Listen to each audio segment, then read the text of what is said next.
Hey everybody, I'm Chef Tom with ATBBQ.com, and this is the all-new rotisserie kit from Yoder Smokers. Rotisserie style cooking is one of the most satisfying ways to cook over a live fire. That constant rotation means that meat's cooking evenly all the time. It's self-basting, so it's going to be super juicy with tons of flavor in the end. And now Yoder Smokers has introduced a kit to turn your pellet grill into a rotisserie grill. This kit fits every pellet grill model in the Yoder Smokers lineup. Heavy-duty brackets lock it in solid. Once you've drilled a hole in the right side of the wall for the spit rod, the setup's simple.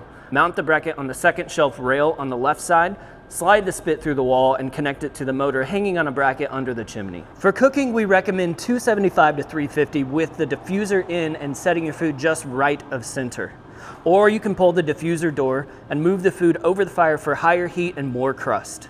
And the real secret, that self-basting action. As the food spins, juices are rolling over the surface, keeping it tender, flavorful, and perfectly cooked.